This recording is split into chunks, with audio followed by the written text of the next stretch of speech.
India voice, आपकी सोच, आपकी आवाज। नमस्कार, इंडिया वॉइस देख रहे हैं आप और मैं हूं आपके साथ प्रज्ञा मिश्रा। बुलेटिन की शुरुआत करेंगे बड़ी और अहम खबर के साथ। तो सबसे पहले दिल्ली से जुड़ी इस वक्त की बड़ी खबर आपको बता दें, बीजेपी मुख्यालय पहुंच चुके हैं नितिन नवीन। नितिन नवीन बीजेपी के नए कार्यकारी अध्यक्ष होंगे। बीजेपी मुख्यालय में उनका जोरदार स्वागत हुआ। यही आपको बता दें, अमित शाह, धर्मेंद्र प्रधान जो है वो बीजेपी दफ्तर पहुंच चुके हैं। तो इस वक्त की बड़ी जानकारी, बड़ी अपडेट आपको हम बता दें कि नितिन नवीन जो है वो बीजेपी मुख्यालय पहुंच चुके हैं। अब से कुछ ही देर में उनका स्वागत किया जाएगा, कुछ ही देर में उन्हें जिम्मेदारी सौंपी जाएगी। तो बीजेपी मुख्यालय में उनका जोरदार स्वागत किया गया। अमित शाह, धर्मेंद्र प्रधान जो हैं वो बीजेपी दफ्तर पहुंच चुके हैं। तो नितिन नवीन बीजेपी के नए कार्यकारी अध्यक्ष चुने गए हैं और इस अवसर पर बीजेपी कार्यालय में उत्साह जो है वो देखने को मिल रहा है। जोरदार स्वागत जो है नितिन नवीन का हुआ है। अब से कुछ ही देर में सभी कार्यक्रम जो है वो शुरू होंगे। अमित शाह, धर्मेंद्र प्रधान जो है वो बीजेपी दफ्तर पहुंच चुके हैं। तो नितिन नवीन जो है बीजेपी दफ्तर पहुंच चुके हैं। दिल्ली से जुड़ी ये बड़ी खबर, बड़ी जानकारी, बड़ी अपडेट आपको हम बता दें। नितिन नवीन जो है वो बीजेपी मुख्यालय पहुंच चुके हैं। गृह मंत्री अमित शाह भी जो है वो बीजेपी मुख्यालय पहुंच चुके हैं। इसके अलावा धर्मेंद्र प्रधान जो है वो भी बीजेपी मुख्यालय पहुंच चुके हैं। तो अब से कुछ ही देर में कार्यक्रम की शुरुआत होगी। कार्यकर्ताओं में खासा उत्साह जो है वो देखने को मिल रहा है। जोरदार स्वागत जो है नितिन नवीन का किया जाएगा। आज बीजेपी मुख्यालय में उनका स्वागत किया जाएगा। इसके लिए नितिन नवीन जो है वो बीजेपी मुख्यालय पहुंच चुके हैं। सभी बड़े मंत्री भी जो हैं वो बीजेपी दफ्तर जो है पहुंच चुके हैं। अब से कुछ ही देर में सभी कार्यक्रम जो है वो शुरू होंगे। तो बीजेपी मुख्यालय नितिन नवीन जो है वो पहुंच चुके हैं। दिल्ली से जुड़ी बड़ी जानकारी, बड़ी अपडेट आपको हम दे रहे हैं। अब रुक कर लेते अगली खबर की। पूरा देश आज अखंड भारत के शिल्पी लौह पुरुष भारत रत्न सरदार वल्लभ भाई पटेल जी को याद कर रहे हैं। सरदार साहब की पुण्यतिथि पर लखनऊ में आयोजित श्रद्धांजलि सभा में सहभाग कर उनकी प्रतिमा पर माल्यार्पण किया गया। उनकी सूझबूझ के परिणाम स्वरूप रक्तहीन क्रांति के माध्यम से जूनागढ़ और हैदराबाद ये दोनों रियासतें भारत गणराज्य का हिस्सा बनी। देश के प्रति उनकी सेवाएं और योगदान हम सभी के लिए एक यादगार अध्याय बन गया है। तो आज पूरा देश जो है वो सरदार पटेल की पावन स्मृतियों को नमन कर रहा है।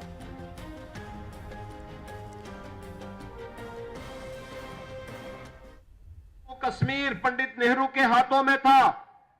उन्होंने जम्मू कश्मीर को इतना विवादित करने का काम किया कि वो भारत को लगातार आजादी के बाद डसता रहा। उग्रवाद, अलगाववाद, ये उसी कश्मीर से पंडित नेहरू के कारण देश को प्राप्त हुआ था। यह देश आभारी है प्रधानमंत्री मोदी जी का, जिन्होंने लौह पुरुष सरदार वल्लभ भाई पटेल और डॉक्टर श्यामा प्रसाद मुखर्जी के सपने को साकार करते हुए आज कश्मीर में धारा 370 समाप्त करके कश्मीर को भारत गणराज्य का अभिन्न हिस्सा बनाने के लिए एक देश में एक प्रधान, एक विधान और एक निशान के संकल्प को आगे बढ़ाया है। बहनों और भाइयों, भारत के अंदर अनेक गृह मंत्री के रूप में भारत के अंदर अनेक ऐसे कार्यक्रमों का शुभारंभ लौह पुरुष सरदार वल्लभ भाई पटेल ने किया था। चाहे वह सोमनाथ के मंदिर के पुनरुद्धार का कार्य हो, भारत के अंदर तमाम प्रकार के उन विवादों के समाधान का एक तंत्र विकसित करने का कार्य, भारत की प्रशासनिक सेवा को वर्तमान स्वरूप देने का कार्य, ये सभी लौह पुरुष सरदार वल्लभ भाई पटेल के कारण हो पाया। अब रुक कर लेते हैं अगली खबर की। यूपी लोक सेवा आयोग की भर्ती परीक्षा में कथित भ्रष्टाचार खत्म करने और पारदर्शिता की मांग को लेकर छात्र छात्राओं ने आज आयोग पर प्रदर्शन किया। आपको बता दें, इस दौरान अपने हाथों में पोस्टर, बैनर लेकर छात्रों ने धरना दिया। इस दौरान आयोग के खिलाफ जमकर नारेबाजी भी की गई। हालांकि प्रतियोगी छात्रों के महाआंदोलन को लेकर पुलिस और प्रशासन पहले से ही अलर्ट मोड में था। आंदोलन कर रहे प्रतियोगी छात्रों को पुलिस ने फिलहाल बलपूर्वक हटा दिया है। हालांकि धरने से हटाने के दौरान छात्रों से पुलिस की झड़प भी हुई। मौके पर कई थानों की पुलिस फोर्स और एससीपी तैनात किए गए। फायर ब्रिगेड को भी तैनात किया गया। फिलहाल स्थिति पूरी तरह से नियंत्रण में है। कैसे बंद किया, ना किसी को इन्फॉर्म किया, ना कोई विज्ञप्ति जारी की, और ना कोई नोटिफिकेशन निकाला, जिसका नतीजा ये हुआ।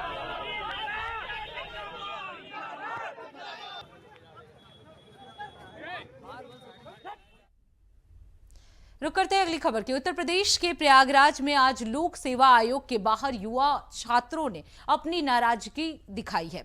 आपको बता दें, प्रतियोगी छात्रों का आरोप है कि भर्ती परीक्षाओं में पारदर्शिता नहीं बरती जा रही है और आयोग समय पर संशोधित आंसर और कट ऑफ मार्क्स जारी नहीं कर रहा है। हाथों में पोस्टर और बैनर लिए छात्र छात्राओं ने गेट नंबर 2 के बाहर धरना देकर जमकर नारेबाजी की। युवाओं का कहना है कि ये केवल नौकरी का सवाल नहीं बल्कि उनके भविष्य और मेहनत का हक है। हुंकार मंच और कई अन्य छात्र संगठन आंदोलन का समर्थन कर रहे हैं। लोक सेवा आयोग के बाद काफ़ी दिनों बाद एक बार फिर से बड़ी संख्या पे अभ्यर्थी जुड़ गए हैं। दरअसल वो अपनी कुछ डिमांड रख रहे हैं। ये देखिए लोक सेवा आयोग का गेट है, जहाँ पर फिलहाल शुरू में अभ्यर्थी यहाँ बैठे थे, लेकिन इन्हें हटाया गया है। यहाँ पे रैपिड एक्शन फोर्स, पुलिस के जवान तमाम लगाए गए हैं। सुरक्षा कारणों से लगातार अभ्यर्थियों को एक जगह पर बैठाया गया है। देखिए ये पुलिस के जवान हैं, इस साइड में आपको दिखाना चाहेंगे, हमारे सहयोगी आपको दिखाएंगे। देखिए किस तरह से जवान यहाँ पर इकट्ठा हैं और एक जगह पर अभ्यर्थियों को इकट्ठा कर दिया गया है। दरअसल वो लगातार अपनी कुछ डिमांड है उसको कर रहे हैं। उनकी मांग है कि जो पारदर्शिता है वो लाई जाए परीक्षा में। देखिए कुछ अलग थलग खड़े अभ्यर्थी भी है, हालांकि हम इनसे बात करने की कोशिश करेंगे। भैया क्या दिक्कत है आपको? ओरिजिनल आंसर की से फाइनल आंसर की नहीं आई है, रिवाइज आंसर की आनी चाहिए, मार्कशीट होनी चाहिए, स्कूल कार्ड आ जाए हमारा। प्रदेश लोक सेवा आयोग जो है एग्जाम की जो वैकेंसी कराता है, ठीक है, ये कहता है कि हम यूपीएससी को फॉलो कर रहे हैं। यूपीएससी को फॉलो कर रहे हैं तो यूपीएससी जो है अपने यहाँ जो भी रिजल्ट निकालता है प्री का, उसमें माइग्रेशन रूल को फॉलो करता है। तो फिर आप क्यों माइग्रेशन रूल को फॉलो नहीं कर रहे हैं यहाँ पे? पहला नंबर बात। दूसरे नंबर की बात कि 2018 तक पीसीएस का प्री होने के बाद आप जब आयोग जो है रिजल्ट देता था प्री के रिजल्ट के साथ मॉडिफाइड आंसर की वर्गवार कटाव और मार्कशीट स्टूडेंट का देता था, जिससे उनको पता होता था कि लड़के पास है तो क्यों पास है, फेल है तो क्यों पास है। उसको बेस बना के वो तैयारी फिर अपना करते थे ताकि नेक्स्ट टाइम पे नेक्स्ट एग्जाम पे वो अच्छे से तैयारी करके लगे और पास कर जाए। लेकिन 2018 के बाद से 2019 में जो है एक मीटिंग आयोग कंडक्ट कराता है, अपना इंटरनल मीटिंग करता है। मीटिंग करने के बाद उसमें निर्णय ले लेता है कि हम जो है अपने तरीके से करेंगे। तो वो अभी तक जो है किसी को पता नहीं चला। आरटीआई लगा के जब लड़के उसको आरटीआई लगा के जा रहे तब पता चला जो है इन्होंने इंटरनल मीटिंग करके उसको चेंज कर दिया। उसका मैं प्रूफ आपको दे रहा हूँ, ये आप दिखाइए। ये जो है हमारी सीधी सी मांग ये है, हमने ये कहा आयोग से कि आप जो भी रिजल्ट निकालते हैं आप प्री के रिजल्ट के बाद अपना कट ऑफ वगैरह निकाल लीजिए और हम देख लें, हम खुश हो जाएं कि हाँ भाई आपने बड़े इस संवैधानिक तरीके से कामों को किया है। आयोग ने कहा नहीं, हम जो है यूपीएससी के तर्ज पे काम करते हैं और हम सारी चीज़ें होना जाने के बाद हम वो कट ऑफ जाहिर करेंगे, रिजल्ट जाहिर करेंगे, तब आप देख के संतुष्ट हो जाइए। हमने कहा चलिए हम देख के संतुष्ट हो जाएंगे, इतना था। हमारी सवाल सीधी सी है कि जब यूपीएससी के तर्ज पे काम कर रहे हैं, यूपीएससी एक माइग्रेशन नियम फॉलो करता है। उस नियम में होता क्या है कि अगर ओबीसी का बच्चा 130 नंबर पाता है और यूआर का बच्चा 110 नंबर पाता है, इट मीन्स कि यूआर के बच्चे से ज़्यादा ओबीसी का नंबर आता है, तो उस ओबीसी के बच्चे को जो है वो यूआर में कंसीडर कर लिया जाता है और फिर उसको उसके कम हिसाब से जो है वो जो कट ऑफ जाहिर की जाती है। लेकिन पिछले 4-5 सालों से हमारी मोहब्बत, हमारा प्यार और जिससे हम प्यार करते हैं हमारा उत्तर प्रदेश लोक सेवा आयोग, ये क्या करते हैं कि ये जो है अगर ओबीसी का 129 आता है और यूआर का 110 आता है तो ये ओबीसी के जो नंबर है उसको उसी तरह रखते हैं और उसी के हिसाब से जो है कट ऑफ जाहिर। बिल्कुल, देखिए रिजल्ट पैटर्न को लेकर के ये कहीं ना कहीं नाराज है। ये सब पढ़ने वाले लोग हैं, इनका मकसद इस तरह की चीज़ें करना नहीं, लेकिन कहीं ना कहीं इनकी व्यवस्था लगता है जो इन्हें रोड पर ले आई। क्या दिक्कतें हो रही हैं, क्यों नाराज हैं आप लोग? देखिए नाराज इस वजह से है कि आयोग जो है वो एक कॉन्स्टिट्यूशनल बॉडी है, लेकिन ये व्यवहार एक ऐसा कर रही है जैसा मानो ये किसी के पर्सनल जागीर है, ये किसी प्राइवेट बॉडी की तरह एक अपना ये काम करते हैं। जैसे ये एग्ज़ाम कराते हैं लेकिन उसमें जो रिवाइज आंसर की है कि हमें पता ही नहीं चलता है कि हमारे कौन से क्वेश्चन सही हुए हैं, कौन से क्वेश्चन गलत हुए हैं, इसका ये कोई आंकड़ा नहीं देते हैं, इसकी ये कोई सूचना नहीं देते हैं। कितने क्वेश्चन गलत हुए, कितने क्वेश्चन पे अभ्यर्थियों का सिलेक्शन हुआ, कोई श्रेणीवार वर्गवार ये कट ऑफ जारी नहीं करता। एक और मुद्दा अभ्यर्थियों के बीच है माइग्रेशन का। इसका मतलब है कि अगर कोई ईडब्ल्यूएस का अभ्यर्थी अगर जनरल की कैटेगरी में क्वालिफाई हो रहा है, जनरल मतलब अनरिजर्व कैटेगरी में क्वालिफाई हो रहा है, तो भी उसे ईडब्ल्यूएस का ही माना जाता है। इस वजह से उनकी कट ऑफ ज़्यादा चली जाती है। इसका भुक्तभोगी मैं खुद रह चुका हूँ। मेरा 2023 में अनरिजर्व कैटेगरी से ज़्यादा नंबर मार्क्स पाने के बावजूद मेरा नहीं हुआ, क्योंकि मुझे ईडब्ल्यूएस की कैटेगरी में क्वालिफाई नहीं मैंने किया था 1 नंबर से। बिल्कुल दीदी, कह सकते हैं कि अलग अलग डिमांड है। हम कोशिश करेंगे कि वो जगह भी दिखाएं जहां पर बड़ी संख्या में अभ्यर्थी बैठे हुए हैं। हमारे सहयोगी हैं, यहां से दिखाने की कोशिश करेंगे। ये देखिए, ये बड़ी संख्या में जो अभ्यर्थी हैं वो बैठे हुए हैं, उनको मनाया जा रहा है, उनको समझाया जा रहा है। उनकी जो डिमांड है उसको लेकर के भी उन्हें समझाया जा रहा है। हालांकि जो अभ्यर्थी हैं वो अभी भी बैठे हुए हैं, बड़ी संख्या में अभ्यर्थी हैं। यही नहीं, अभ्यर्थियों के साथ साथ कुछ जो महिला अभ्यर्थी हैं उनसे भी बात करेंगे। मैडम, मैडम किस बात के लिए आप प्रोटेस्ट कर रही हैं? देखिए, ये लोग भी लगातार बैठी हुई हैं, तो कह सकते हैं कि इनकी डिमांड है, इनकी जो डिमांड है उसको जल्द से जल्द पूरा किया जाए, इस तरह की बात कर सकते हैं। सुरक्षा का पुख्ता इंतजाम जरूर किया गया, लेकिन अभ्यर्थी बहुत शांतिपूर्ण तरीके से अपनी बात रख रहे हैं। अब उनकी बातों को लोक सेवा आयोग किस तरह से लेता है, प्रशासन किस तरह से उन्हें समझाता है, इसका इंतजार करना पड़ेगा। क्योंकि पिछले दिनों भी लोक सेवा में इसी तरह से आंदोलन हुआ था जो काफ़ी दिनों तक चला था। लेकिन आज जिस तरह से आंदोलन शुरू हुआ है, अब लोग इंतजार कर रहे हैं कि किस तरह से आयोग इनसे बातचीत करता है और इनका जो बीच का रास्ता है वो निकलता है। Shoaib Rizvi, India voice, Prayagraj.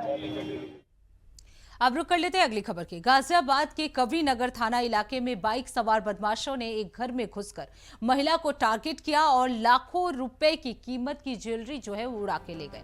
इस वारदात पर ज्यादा जानकारी दे रहे हैं हमारे संवाददाता इंद्रेश शर्मा। तो उन्होंने चेक करने के लिए एक पीतल का बाउल था, वो दे दिया, उन्होंने साफ कर दिया। ऐसे करते करते उन्होंने उनको हिप्नोटाइज किया और जो 2 गोल्ड की चूड़ियां पहन रखी थी वो लेके निकल गए। वो लोग मोटरसाइकिल जो है कोने में खड़ी हुई थी 101 के कोने पे, वहां से बैठ के दोनों वहां से फरार हो गए। अब रुक कर लेते हैं अगली खबर की। उत्तर प्रदेश के सिद्धार्थ नगर में मुख्यमंत्री स्वास्थ्य को लेकर गंभीर दिख रहे हैं, जिससे जनता को सरकारी अस्पताल में प्राइवेट अस्पतालों की तरह सुविधा मिल सके। उसके लिए सरकार स्वास्थ्य सुविधाओं को बेहतर बना रही है, जिससे जनता को फ्री में इलाज और दवा मिल सके। वहीं जिले में स्वास्थ्य को लेकर मरीज परेशान दिख रहे हैं। जिम्मेदारों की बात करें तो अपनी जेब भरने के लिए बाहर की दवा लिख रहे हैं, जबकि सरकार अस्पतालों में सारी दवाइयां उपलब्ध करा रही है। वहीं इस मामले को लेकर जिला अधिकारी ने बताया कि पहले भी अस्पताल की शिकायत मिली है और जांच करके इनके खिलाफ कार्रवाई की जाएगी। जी, कुछ दिन पूर्व भी मेरे द्वारा वहाँ पे निरीक्षण किया गया था और वहाँ पे सभी डॉक्टर्स और स्टाफ को भी सख्त हिदायत दिया गया था कि बाहर की दवाइयाँ ना लिखा जाए और मानक के अनुसार काम हो वहाँ पे। ये जो प्रकरण आपके माध्यम से मेरे संज्ञान में आया है, इसको हम लोग एक बार फिर से पुनः जांच कराएंगे। अगर इसमें अगर कोई डॉक्टर दोषी आते हैं तो उनको नियमानुसार कार्रवाई किया जाएगा। अब रुक करते हैं अगली खबर की। बदायूं के दातागंज सामुदायिक स्वास्थ्य केंद्र पर मरीजों को बरगलाकर प्राइवेट अस्पताल ले जाने वाली प्राइवेट नर्स और अस्पताल संचालक के खिलाफ नोटिस जारी कर दिया गया है। आपको बता दें, चिकित्सा अधीक्षक डॉक्टर हृदेश भसीन ने इंडिया वॉइस की टीम ने मौके से चिकित्सा अधीक्षक से बातचीत की। देखिए हमारी ये रिपोर्ट।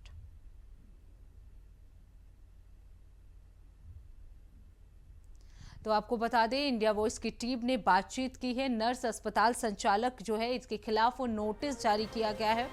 आपको बता दें, जो भी मरीज हैं उन्हें बरगलाकर प्राइवेट अस्पताल में ले जाया जा रहा है। नर्स और अस्पताल संचालक जो है इसमें मिले हुए हैं, उनके खिलाफ नोटिस जो है वो जारी कर दिया गया है। तो ये पूरा मामला बदायूं का है। बदायूं स्वास्थ्य विभाग लगातार कार्रवाई कर रहा है। मेरे पीछे देख सकते हैं, कल जो महिला ने हंगामा किया था वो महिला ने उस मरीज को जो है इस अस्पताल लेकर के आई। हालांकि जो आप पीछे देख रहे हैं, ना तो अस्पताल का कोई बोर्ड है, ना किसी तरह का ऐसा महसूस होता है कि नर्सिंग होम संचालित है लगा, लेकिन यहाँ डिलीवरी लगातार कराई जा रही है। हमारे साथ चिकित्सा अधीक्षक मौजूद हैं। कल हंगामे के बाद इन्होंने जांच की, हॉस्पिटल में यहाँ छापेमारी भी की तो मरीज पाए गए। इसके बाद आज नोटिस देने की कार्रवाई की है। क्या कहेंगे सर?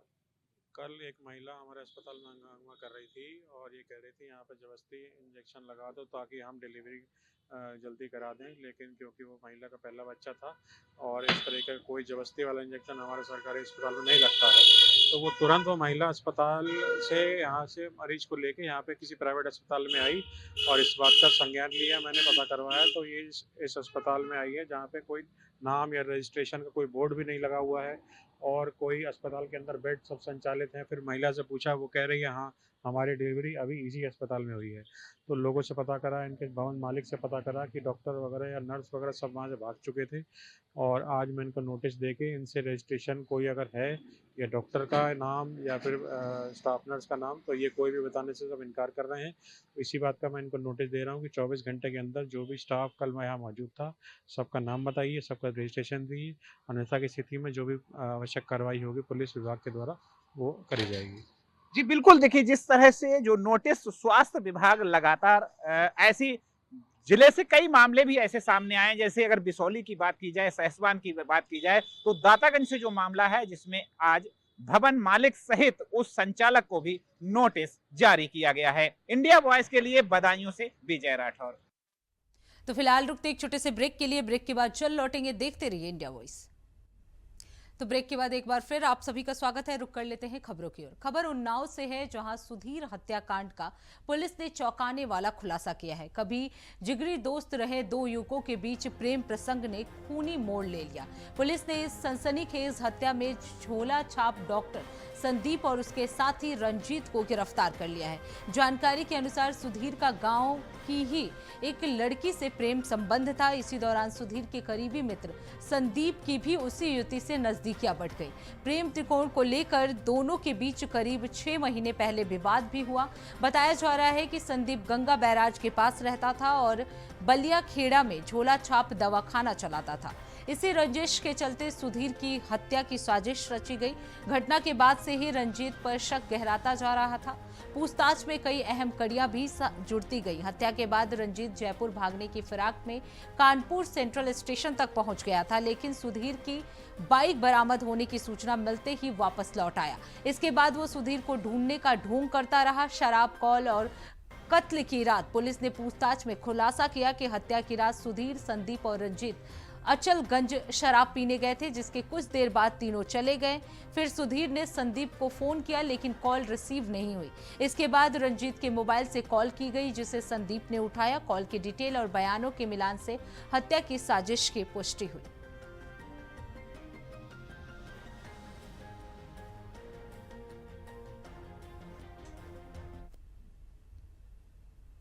अब रुक करते हैं अगली खबर की। खबर उन्नाव से है, जहां आशा कार्यकर्ताओं ने एक बार फिर अपनी लंबित मांगों को लेकर विरोध प्रदर्शन किया है। कार्यकर्ताओं का कहना है कि वर्षों से मानदेय और प्रोत्साहन राशि का भुगतान न होने से वो गंभीर आर्थिक संकट से जूझ रही हैं। प्रदर्शनकारी आशाओं का आरोप है कि शासन और विभागीय अधिकारियों द्वारा दिए गए आश्वासनों के बावजूद अब तक उनकी मांगों पर कोई ठोस कार्रवाई नहीं की गई है। आशा कार्यकर्ताओं के अनुसार 6 अक्टूबर 2025 को मुख्यमंत्री स्तर से लंबित भुगतान और मांगों के समाधान का आश्वासन दिया गया था। इसके बाद 13 अक्टूबर 2025 को स्वास्थ्य मंत्री स्तर पर बैठक में 1 नवंबर 2025 से समस्याओं के निस्तारण का भी भरोसा मिला, लेकिन अब तक ना तो बकाया भुगतान हुआ है और ना ही मांगे पूरी की गई हैं। से हूँ चंपापुर PSC। आज हम लोग इस मामले पर हैं क्योंकि हम लोगों को 2000 रुपए इंसेंटिव दिया जाता है। मेन मोटिव हम लोगों का ये है कि हम लोग इंसेंटिव पे काम नहीं करेंगे, काम करेंगे तो एक निश्चित मानदेय पे काम करेंगे। और बहुत सारी बातें हैं, फील्ड वर्क आता है, आशाओं को दिया जाता है, आशाओं से काम कराया जाता है। तो हम लोग का कार्य ये है, सीएमओ सर कह रहे हैं कि अभी आप ये जो राष्ट्रीय कार्यक्रम है इसको करिए, क्योंकि बहुत सारे लोग कर रहे हैं, तो जो लोग कर रहे हैं उनको करने दीजिए।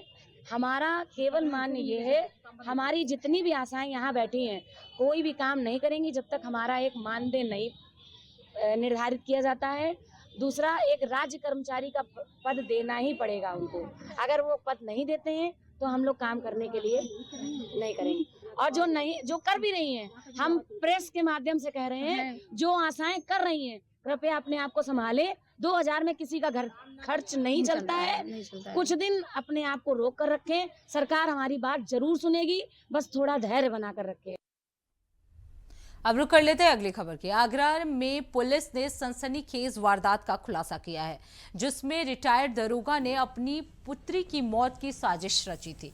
पिता ने प्रेम प्रसंग के चलते अपनी पुत्री को मौत के घाट उतार दिया। पुलिस को जांच में लड़की के पिता पर शक हुआ था। सख्ती से पूछताछ करने पर रिटायर्ड दरोगा ने अपना जुर्म कबूल किया है। पिता के निशानदेही पर इटावा में नदी से कंकाल को बरामद किया गया, बाहर निकलवाया गया। परिवारजनों को पुत्री का प्रेम प्रसंग पसंद नहीं था। पुलिस ने पिता सहित पुत्र और एक अन्य लोग को गिरफ्तार कर लिया है, जिसमें 2 महिलाएं मौके से फरार भी हो गई हैं। देखिए, ये थाना मलपुरा क्षेत्र में ये एक अच्छा जो है घटना का अनावरण हुआ है। इसमें एक लड़की जो मलपुरा की रहने वाली थी, उसकी गुमशुदगी दर्ज हुई थी 30 नवंबर को, और के बारे में गुमशुदगी के बाद उसमें एक हेबियस कॉर्पस भी पड़ी थी। एक अनुराग यादव नाम के लड़के ने उसमें हेबियस कॉर्पस डाली थी कि वो लड़की से प्रेम करता है, और लड़की घर वालों ने उसको गायब कर दिया है उस लड़की को ढूंढने के लिए, जिसमें हमारी टीम लगी थी। इसमें एसीपी सुकन्या शर्मा के जो गाइडेंस में थाना मलपुरा की टीम इसमें लगी हुई थी, और उनके द्वारा इसमें अनकवर किया गया कि ये जो लड़की है उसका एक वीडियो मिला जो 25 अक्टूबर का था, 24-25, जिसमें वो बता रही थी कि वो एक अनुराग यादव नाम के लड़के से प्यार करती है और उससे शादी करना चाहती है। उसके घर वाले जो हैं वो उसको उससे जान से मारना चाहते हैं। इसके बाद पूछताछ की गई, और इसमें जब डिटेल में जाके इसमें इन्वेस्टिगेशन तो पता चला कि ये जो इसका फादर है लड़की का, ये रिटायर्ड दरोगा है, 2022 में यहाँ से रिटायर हुआ। इसके द्वारा और उस लड़की की हत्या कर दी गई 25 तारीख को ही, 25 अक्टूबर को। इसमें उसकी पत्नी भी शामिल थी, उसका लड़का भी था, और इसको जब मारने के बाद इसको गला घोट के इसको मारा गया। मारने के बाद इसको इटावा में जाकर इसको डिस्पोज करने के बाद ये लोग शांत रहे, और फिर इसके बाद ये 1 महीने करीब बाद इन्होंने साथ में सर प्रेम प्रसंग चल रहा था। कब से चल रहा था कुछ? देखिए, काफी टाइम से ही प्रेम प्रसंग चल रहा था। ये लड़का जो है वो फिरोजाबाद का रहने वाला है, और लड़की यहाँ की, लड़की का गाँव जो है वहीं, इनका काफी समय से प्रेम प्रसंग था। जो घर वाले, लड़की के घर वाले थे, उसको ये पसंद नहीं था। वो इसको मना करते थे कि इस लड़के से तुम्हारी शादी नहीं हो सकती, और इसको लेकर लड़की जिद में थी, जिस जिद करती थी, जिस वजह से आपस में घर में लड़की और इनके बीच में लड़ाई होती थी। और बाहर बदनामी से बचने के लिए और बेइज्जती से बचने के लिए घर वालों ने लड़की की हत्या कर दी। तो इसी के साथ इस बुलेटिन में बस इतना ही। देश दुनिया की तमाम बड़ी खबरों के लिए देखते रहिए इंडिया वॉइस। तब तक के लिए नमस्कार।